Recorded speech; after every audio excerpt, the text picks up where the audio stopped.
Subscribe करंतु एबे हम चैनल को आ प्रेस करंतु बेल आइकन को जहा द्वारा लेटेस्ट वीडियो रो नोटिफिकेशन आपण माननकु सर्वप्रथम मिल जिवो। आज हम आपण माननकु कहिबु 23 एवं 24 तारिख रो संपूर्ण राशिफल विषय रे।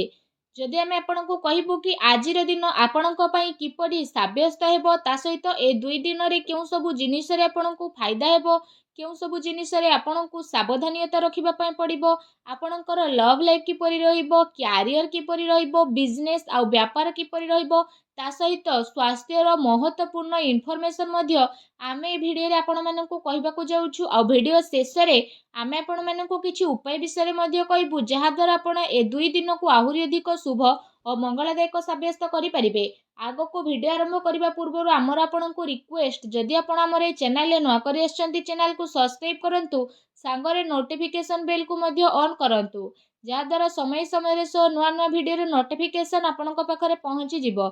आसंतु जानिबा किपरि रहइबो आपणक पई 23 और 24 तारिख रो दिन।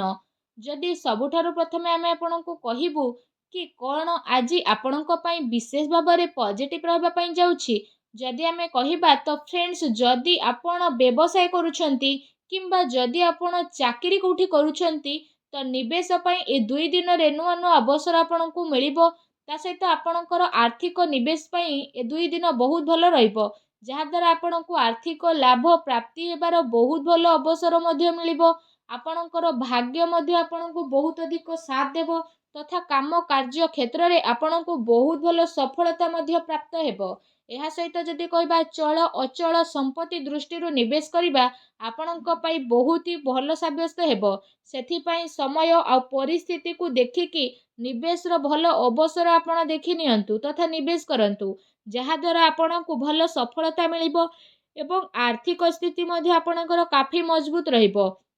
या सहित कौनसी अप्रत्याशित आय आपणक अपेक्षा रे मध्य रहिछि ए आयर आपण भल भाबरे प्रयोग करंतु जेमिति रे कौनसी यात्रा बा एमिति किछि प्रतिनिधि जिहा आपणक उद्देश्य रे स्पष्टता करिवे से सब विचार रे लोकन को कुहंतु जे आपणक दिमाग रे रहिचंती आ से सब पई शीघ्र ही रिसर्च करंतु निजर आख पाखर लोकन को सह मिसंतु और निजर वरिष्ठों को प्रभावित करिबा पई शब्दर निपुणतार प्रयोग करंतु निजर क्यारियर को बढ़ेबा एवं किछि पैसा भरा योजना बा रणनीति बनेबा पई ए दिन बहुत ही शानदार भरा रहिबो आपणकर साथी एवं सहयोगी एबे आपणकर को परामर्श देबे रचनात्मक कार्य प्रति मध्य विशेष भाबरे आपणकर खुशी बढ़िबो ए अवसर आपण लाभ उठाइबे आ नुआ रूप रे कार्य करिवार मौका मध्य हातरु जीवाकू दियंतु नाही निजर रचनात्मकता द्वारा निजर घर को खूबसूरत आपण बनाइबे निजर कार्य क्षमता द्वारा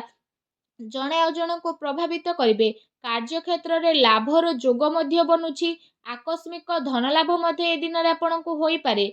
आसंतु जानिबा ए दिन रे आपण को पई कोन नेगेटिव रहिबो घरेलू समस्या को दूर करिबारे ही आपणकर घरेलू विकास संभव रहिछि अन्यथा प्रॉब्लम आपणकर बढ़ी पारे आपण निजे निज ऊपर भरोसा करंतु तथा घर परिवार सदस्यों ऊपर भरोसा करंतु कोनोसी अन्य व्यक्ति ऊपर भरोसा करंतु नाही अनावश्यक रे प्रॉब्लम होई पारे। एहा सहित जदि कहिबा पारिवारिक स्थिति आपणकर चिंतापूर्ण रहिबो जेउ कारण पई घरे परिवर्तन रो माहौल देखिबा पई मिलिबो सेथि पई घर परिवार रे आपसिक सामंजस्य बनै रखिबा पई चेष्टा करंतु जणे आ जणक ऊपर भरोसा करिकी कोनोसी भी कार्य को करंतु नाही निज दायित्व को निभेबा पई पूर्ण प्रयास करिकी माता पितांको सह संबंध मधुर बनै रखिबा पई चेष्टा करंतु एमिति व्यक्ति पाखक जातु जहाँ को जरूरत रही जेमिति आपणकर भाई भौणी माता पिता किंबा पड़ोसी तांको शांति आपण प्रदान करंतु ए समय सांसारिक एवं वैवाहिक मामला रे ध्यान केंद्रित करिवार नुह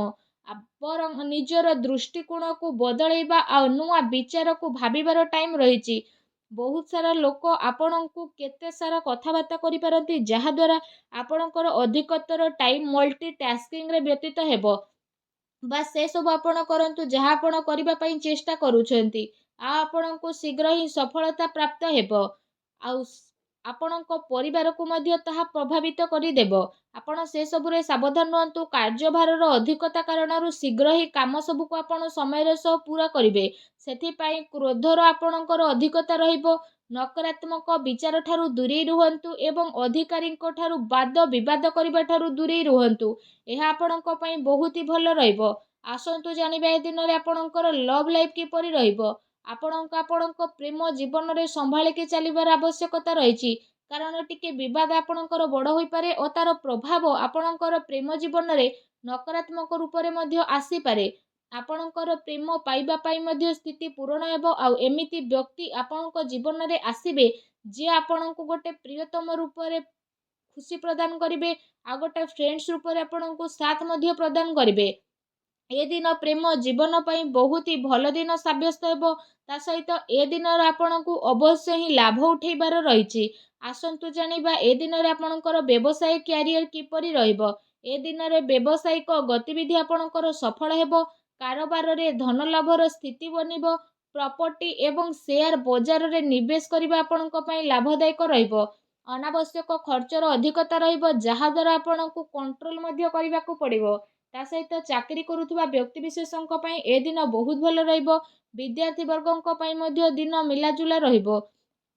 ଏହା ସହିତ ଏ ଦିନରେ ବ୍ୟାପାର ସମ୍ବନ୍ଧିତ କୌଣସି ଯାତ୍ରାରେ ଯିବାର ଯୋଗ ମଧ୍ୟ ବନୁଛି। କୋର୍ଟ କଚେରୀ ସମ୍ବନ୍ଧିତ କୌଣସି ବଡ଼ ଖୁସି ଖବର ମଧ୍ୟ ଆପଣଙ୍କୁ ପ୍ରାପ୍ତ ହୋଇପାରେ। ଏହା ସହିତ ଯେଉଁ ଲୋକମାନେ ସରକାରୀ କ୍ଷେତ୍ରରେ ଚାକିରି କରୁଛନ୍ତି ତାଙ୍କୁ ଶୀଘ୍ର ହିଁ ସରକାରୀ ବାହନ ଅଥବା ଘରବାଡ଼ିର ସୁଖ ମିଳିଯିବ। ଆପଣଙ୍କର ଆମଦାନୀରେ ବହୁତ ଭଲ ଲାଭ ମଧ୍ୟ ଆଗକୁ ଆସୁଥିବା ଟାଇମରେ ଆପଣଙ୍କୁ ମିଳିବ। ଏହା ସହିତ ଯଦି କହିବା ସମୟ ଆପଣଙ୍କ ପାଇଁ ବହୁତ ହି ଅନୁକୂଳ ରହିବ ଏବଂ ଆପଣଙ୍କୁ ସରକାରୀ କ୍ଷେତ୍ରରେ ବହୁତ ଅଧିକ ଫାଇଦା ମିଳିବ। ଆପଣଙ୍କୁ ଆପଣଙ୍କ କାର୍ଯ୍ୟରେ ନିଆଯାଇଥିବା କାର୍ଯ୍ୟରେ ଆଗକୁ ବଢ଼ିବେ ନା ଅନ୍ୟକୁ ସାଥ ଦେବେ। ବେରୋଜଗାର ବ୍ୟକ୍ତିବିଶେଷଙ୍କୁ ରୋଜଗାରର ନୂଆ ଅବସର ମିଳିବ। ବ୍ୟାପାର ଧନ୍ଦାରେ ବହୁତ ଭଲ ଲାଭ ମିଳିବାର ଯୋଗ ବନୁଛି, କିନ୍ତୁ ଅନାବଶ୍ୟକ ଖର୍ଚ୍ଚର ଅଧିକତା ଯେହେତୁ ରହିବ ତ ସାବଧାନ ହୁଅନ୍ତୁ। ଆସନ୍ତୁ ଜାଣିବା ଏ ଦିନରେ ଆପଣଙ୍କ ସ୍ୱାସ୍ଥ୍ୟ କିପରି ରହିବ। ଏ ଦିନରେ ଆପଣଙ୍କୁ କୌଣସି ବି ସ୍ୱାସ୍ଥ୍ୟ ସମ୍ବନ୍ଧିତ ଗଭୀର ସମସ୍ୟାର ସାମ୍ନା କରିବା ପାଇଁ ପଡ଼ିପାରେ। ସେଥିପାଇଁ କୌଣସି ବି ପ୍ରକାରର ସ୍ୱାସ୍ଥ୍ୟ ସମ୍ବନ୍ଧିତ ସମସ୍ୟା ଉତ୍ପନ୍ନ ହେବା ଦ୍ୱାରା ସମୟ ଠାରୁ ଉପଚାର କରିବାର ବହୁତ ଅଧିକ ଆବଶ୍ୟକତା ରହିଛି, ଯାହାଦ୍ୱାରା ସମୟ ରହୁ ରହୁ କୌଣସି ପ୍ରକାରର ମନାନ୍ତର ମତାନ୍ତରରୁ ବଞ୍ଚିପାରିବେ। ତେଣୁ ସାବଧାନ ହୁଅନ୍ତୁ। ଏଥିପାଇଁ ଆପଣ ଆପଣଙ୍କର ଖାଦ୍ୟପେୟ ଉପରେ ବିଶେଷ ରୂପରେ ଧ୍ୟାନ ଦିଅନ୍ତୁ। ତା ସହିତ ନିଜ ସ୍ୱାସ୍ଥ୍ୟକୁ ଆହୁରି ଅଧିକ ଭଲ ରଖିବା ପାଇଁ ଆପଣ ପ୍ରତ୍ୟେକ ଦିନ ଯୋଗ କରନ୍ତୁ, ବ୍ୟାୟାମ କରନ୍ତୁ, ସୁସ୍ଥ ରୁହନ୍ତୁ। ଆସନ୍ତୁ ଜାଣିବା ଏ ଦିନରେ ଆପଣଙ୍କ ପାଇଁ କ'ଣ ବିଶେଷ ଉପାୟ ରହିଛି। ଏ ଦିନରେ ଆପଣ ବିଶେଷ ଭାବରେ ସ୍ନାନ ଆଦି କରିସାରିବା ପରେ ଏ ଦିନରେ ବଜାରରୁ 3ଟି ଝାଡ଼ୁକୁ କିଣିକି ଆଣନ୍ତୁ। ତାପରେ ଆପଣ ବିଶେଷ ଭାବରେ ଏ ଝାଡ଼ୁକୁ ଘରର ଆଖପାଖରେ କୌଣସି ବି ମନ୍ଦିରରେ ଚୁପଚାପ ରଖିକି ଆସନ୍ତୁ। ଆଉ ମନରେ ମନରେ ଭଗବାନ ସୂର୍ଯ୍ୟଦେବଙ୍କର ସ୍ମରଣ ଆପଣ କରନ୍ତୁ। ଏହା ସହିତ ଯଦି କହିବା ଝାଡ଼ୁ ରଖିବା ଟାଇମରେ ଆପଣଙ୍କୁ ଗୋଟେ କଥାର ମଧ୍ୟ ଧ୍ୟାନ ରଖିବା ପାଇଁ ପଡ଼ିବ କି ଯେତେବେଳେ ଆପଣ ଝାଡ଼ୁ ରଖିବେ ସେତେବେଳେ ଆପଣଙ୍କୁ ଯେମିତି କେହି ନ ଦେଖୁ। ଏପରି କରିବା ଦ୍ୱାରା ଆପଣଙ୍କ ବିଶେଷ ଭାବରେ ଶୁଭ ଫଳ ପ୍ରାପ୍ତି ହେବ। ଯାହା ବି ଆପଣଙ୍କ ଘରରେ ଧନ ସମ୍ବନ୍ଧିତ ପ୍ରୋବ୍ଲେମ ଥିଲା ସବୁ ପ୍ରୋବ୍ଲେମର ଅନ୍ତ ହେବ ଏବଂ ଆପଣଙ୍କ ଘରେ ଧନ ବୈଭବ୍ୟ ଏବଂ ଯଶର ପ୍ରାପ୍ତି ହୋଇଯିବ। ଏ ଉପାୟକୁ ଆପଣ ଅବଶ୍ୟ କରନ୍ତୁ। ଆପଣଙ୍କୁ ଅବଶ୍ୟ ହିଁ ଲାଭ ପ୍ରାପ୍ତି ହେବ। ଭଗବାନ ସୂର୍ଯ୍ୟଦେବଙ୍କର ଆଶୀର୍ବାଦ ଆପଣଙ୍କୁ ପ୍ରାପ୍ତ ହେଉ। ଶୌଚାଳୟ ଦେଲେ କମେଣ୍ଟ ବକ୍ସରେ ଜୟ ସୂର୍ଯ୍ୟଦେବ ବୋଲି ଅବଶ୍ୟ ଲେଖନ୍ତୁ ଓ ଭିଡ଼ିଓକୁ ଲାଇକ୍ କରିବା ପାଇଁ ଆପଣ ଆଦୌ ବି ଭୁଲନ୍ତୁ ନାହିଁ। ଧନ୍ୟବାଦ।